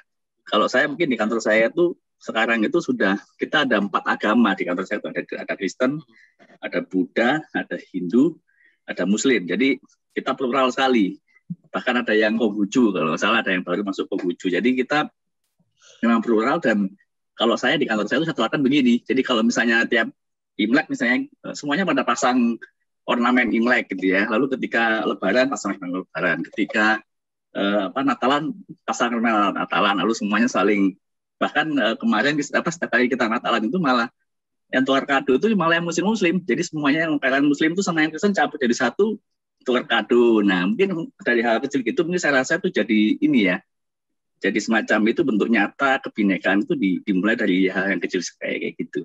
Nah mungkin itu Pak Ustadz dari saya Pak Ustadz. Terima kasih Pak Vincent. Mantap Bro Niko. Terima kasih sama-sama ya Pak Ustadz, silakan Pak. Ya, sesuai dengan ingatan dulu ya, saya dari mana terkait dengan hanya 1 abad. Sebetulnya narasinya bukan hanya 1 abad Pak, tapi masih bisa digunakan untuk 1 abad mendatang ya. Yang mudah-mudahan abad berikutnya nanti Pancasila masih dinilai sebagai satu perekat ideologi di NKRI kita begitu. Lalu berikutnya terkait dengan tadi yang terakhir kan merayakan kebinekaan gitu ya. Nah, itu memang yang harus menjadi tradisi kita sebetulnya. Kita mulai dari ruang kecil gitu. Dari beberapa tahun yang lalu setiap Ramadan tuh saya alhamdulillah itu rutin dilibatkan oleh teman-teman. Salah satunya Pak Samiton dulu, teman beliau juga yang menginisiasi untuk membuat ini pengajian kebangsaan ya. Dan pengajian kebangsaan itu sebetulnya ya siraman rohani Ramadan lah, apa kultum gitu ya. Tapi sebetulnya lebih dari kultum yang memang dilakukan sepanjang Ramadan. Dan dari tahun berapa? 2 tahun sebelum pandemi itu tahun 2018 atau 2017. Nah itu lumayan, dalam 1 bulan waktu itu selama Ramadan itu kita bisa mengisi hampir 20 perusahaan sebetulnya Pak Nikolas. Dan dari situ kemudian, nah kenapa perusahaan-perusahaan itu tertarik untuk mengadakan pengajian seperti itu ya, tidak mengambil ustadz yang belum mereka kenal. Karena memang di beberapa perusahaan itu, salah satunya di Solo waktu itu ada perusahaan spare part gitu. Nah itu juga sudah mulai terindikasi beberapa karyawannya itu terlibat dalam gerakan-gerakan radikal gitu. Nah itu yang pimpinan perusahaan itu tidak mau itu menular kemana-mana. Karena itu kemudian kenapa perusahaan-perusahaan itu tertarik untuk mengadakan pengajian kebangsaan ya dalam rangka untuk ini ya memberikan pencerahan kira-kira gitulah. Meskipun kalau orang sudah terpapar itu juga kadang sulit, tapi paling tidak begini. Kan kalau kita bagi masyarakat yang terkait dengan radikalisme itu kan ada 3 ya Pak Nikolas. Pertama adalah masyarakat sehat. Ya, kita boleh mengaku sebagai masyarakat yang sehat, artinya belum terpapar oleh ideologi radikalisme gitu Pak ya. Nah, itulah yang perlu dijaga gitu. Lalu yang kedua itu ada masyarakat masyarakat rentan. Nah, masyarakat rentan itu yang dia mudah sekali terpapar oleh ideologi radikalisme. Dan itu ada di mana-mana. Ada di lembaga negara, BUMN, ada di sekolah-sekolah gitu ya. Jadi mereka ini biasanya umumnya orang-orang yang tidak berlatar belakang agama yang intensif. Katakanlah bukan dari sekolah madrasah, bukan dari pesantren, bukan dari perguruan tinggi Islam. Nah, orang umum kira-kira gitulah, awam terhadap pengetahuan agama. Nah, itu mudah sekali untuk terpesona dengan khutbah-khutbah dari para ustadz yang dianggapnya menguasai ilmu keagamaan itu. Nah, masyarakat rentan inilah yang masih bisa kita garap karena peluang untuk bisa kembali ke masyarakat sehat itu masih memungkinkan. Tapi kalau kita absen di situ, dia bisa berlanjut terlibat ke kelompok radikal. Lalu yang ketiga itu masyarakat sakit yang mereka memang sudah terpapar ideologi radikalisme bahkan menjadi pelaku gitu. Ya, para napiter, mereka yang siap menjadi pengantin bom bunuh diri, itulah masyarakat yang sakit. Nah, itu yang menjadi garapan teman-teman di BNPT. Nah, peran kita itu sebetulnya di 2 kelompok aja, atau lebih banyak di kelompok pertama lah. Masyarakat yang masih sehat, yang masih jauh dari paparan radikalisme, itulah yang harus sering kita temui gitu ya, sehingga mereka itu tidak terpengaruh oleh kelompok yang radikal itu gitu. Lalu yang pertama tadi apa Pak Nikolas? Tadi yang mengenai itu bahwa ada 238 tindakan interpretasi kan dari aktor negara tuh Pak. Ternyata nah, itu aktornya itu ya. malah dari negara gitu. Aktor negara. Ya, terus salah satu temuan ICRP juga sebetulnya ada 5 atau 7 tahun yang lalu kita kan pernah mengadakan workshop dan pelatihan ini ya dengan tema hak asasi manusia. Pesertanya itu anggota polisi dan TNI. Nah, itu kita lakukan karena pada saat terjadi misalnya aksi-aksi pengerusakan gereja atau misalnya masjid-masjid milik Ahmadiyah, aparat itu kan galau Pak, gamang. Yang harus mereka bela itu yang mana gitu ya. Ada beberapa anggota polisi karena dia muslim, maka yang dia bela itu ya malah yang menyerang itu gitu. Karena mereka meyakini Ahmadiyah itu sesat. Karena itu ngapain saya bela Ahmadiyah gitu, kira-kira gitulah. Gitu juga ketika terjadi pengerusakan gereja misalnya, beberapa aparat, dan jangan salah Pak, paparan radikalisme itu sudah menyasar juga ke TNI Polri. Nah, ini yang tidak boleh kita ingkari juga gitu. Itu terjadi kan beberapa waktu lalu kan ada ini kan pasca waktu itu ya, kan ada video yang viral tuh yang diungkapkan oleh salah satu anggota TNI ya, dan ditindak juga. Nah, itu loh. Nah, jadi dalam workshop tentang HAM itu yang pesertanya polisi dan TNI, mereka memang pemahaman terkait dengan konstitusi, terkait apalagi hak asasi manusia itu minim Pak gitu. Nah, itulah yang kemudian Komnas HAM itu mendorong salah satu materi, bahkan itu materi yang mesti tidak sedikit gitu yang harus disampaikan sebagai pembekalan bagi TNI Polri, itu adalah perspektif hak asasi manusia. Kan kita udah punya undang-undang tuh nomor 39 tahun 99 tentang hak asasi manusia.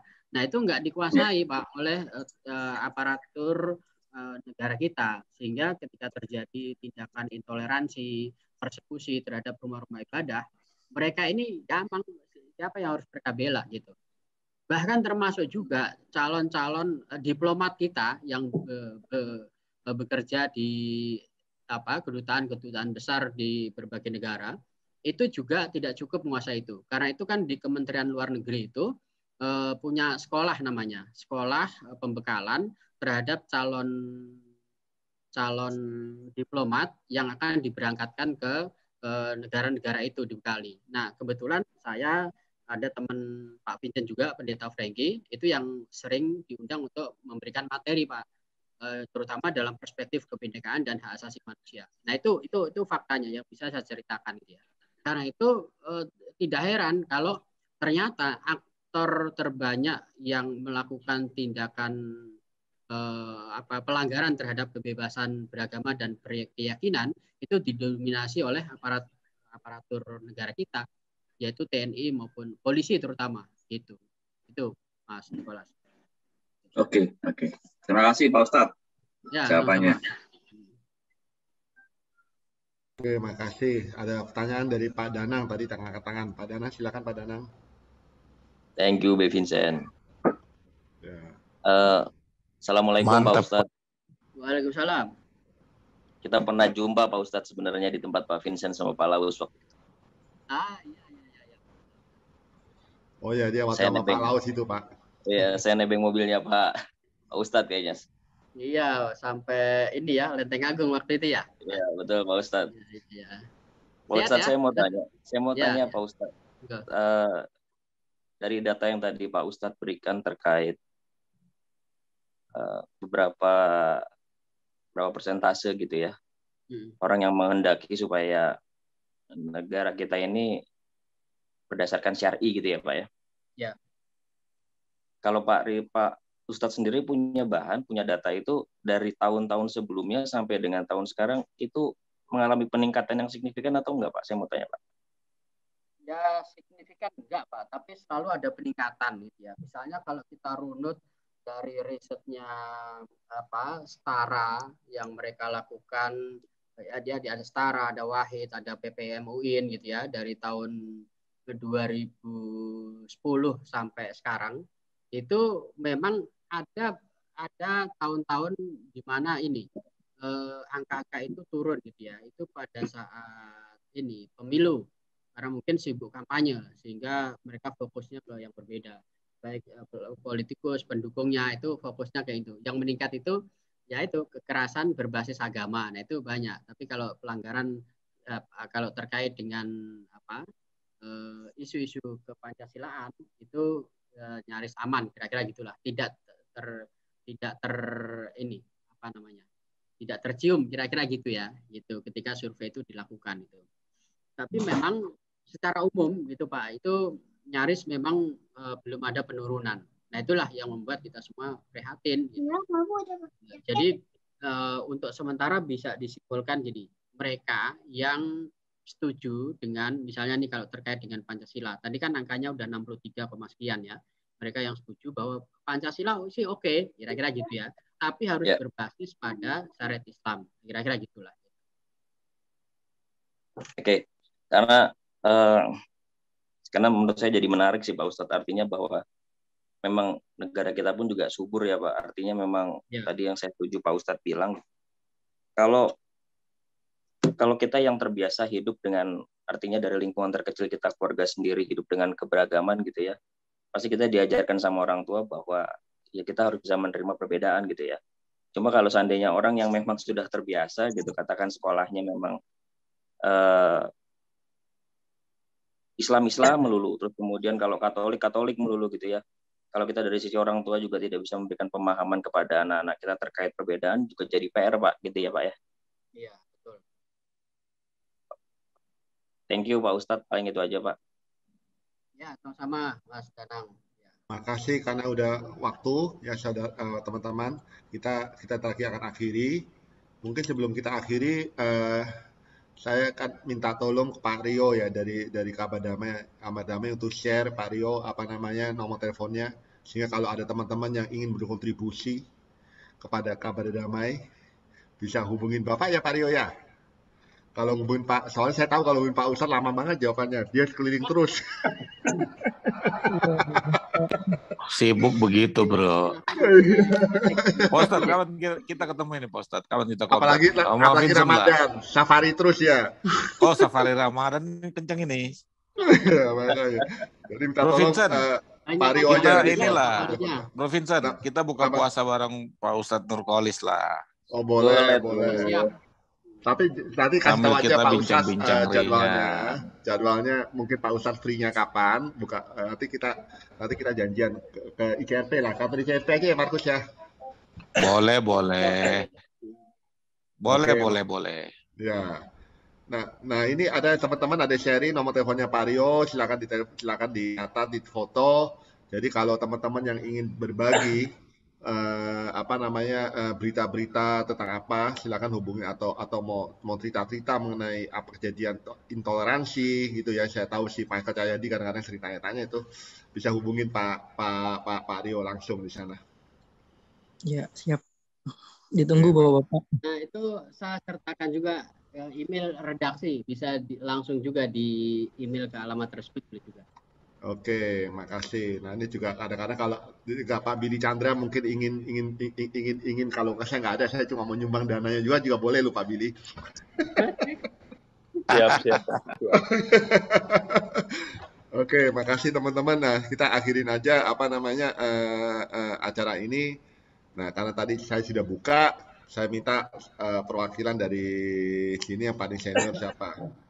Pak Markus Valen mungkin ya. Pak Markus Valen, silakan tutup dengan doa. Pak Markus, boleh Pak? Baik, oke. Teman-teman, izinkan saya untuk berdoa secara Kristen. Terima kasih Bapak yang baik. Kami mengucap syukur atas segala kebaikan-Mu Tuhan. Kami boleh saling sharing, kesaksian, dan mendengarkan presentasi yang dibawakan oleh Pak Ustadz Nurkolis. Kami percaya Tuhan, semuanya itu karena kebaikan-Mu. Dan kami percaya apa yang kami dengarkan untuk menyelamatkan bangsa ini. Kami berdoa untuk bangsa ini agar sukacita, damai sejahtera, kedamaian tercurah atas kami semua di bangsa ini dimanapun anak-anak Tuhan berada, dan kami pun percaya kami terus dalam lindungan Tuhan.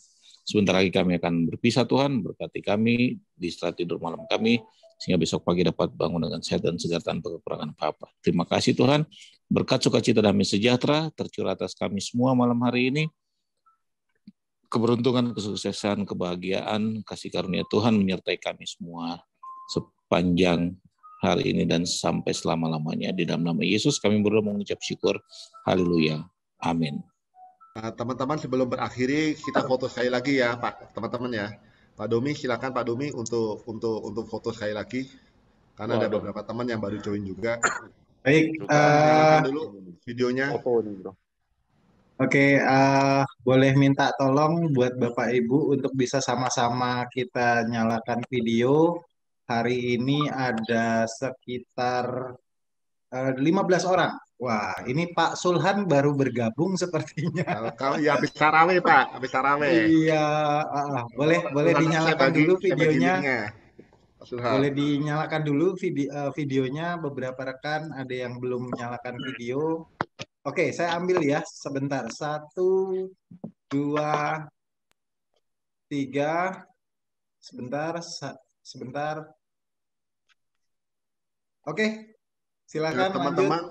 Oke, terakhir sebelum tutup, saya mau ingatkan pada teman-teman pada acara Idul Fitri nanti pada tanggal 19 Mei, kita akan kedatangan tamu spesial yaitu Habib Husin Jafar bersama Pendeta Gomar Kultom. Dia keren. menceritakan bagaimana kembali menjadi manusia yang fitri. Kita lihat perspektif dari Kristen dan Islam. Karena ini memang penting sekali kita kembali menjadi manusia, saudara. Jangan manusia yang didefinisikan oleh agama, saudara. Itu yang saya kepengen untuk mendengarkan sharing dari dua tokoh ini. Catat tanggalnya, saudara, tanggal 19 Mei jam 7.30 kita akan kumpul sini. Saya akan buka registrasi ya ke seluruh umum, bukan hanya full gospel aja. Saya akan minta teman-teman BHI Lucu untuk berbagi ke jaringannya. Sama mungkin IRP bisa bantu ya Pak Ustadz ya. Oke, terima kasih teman-teman. Pak Ustadz, terima kasih Pak Ustadz. Terima kasih Pak Ustadz, makasih Bu Vincent. Terima kasih Pak Vincent. Thank you. See you di Valen. Malam.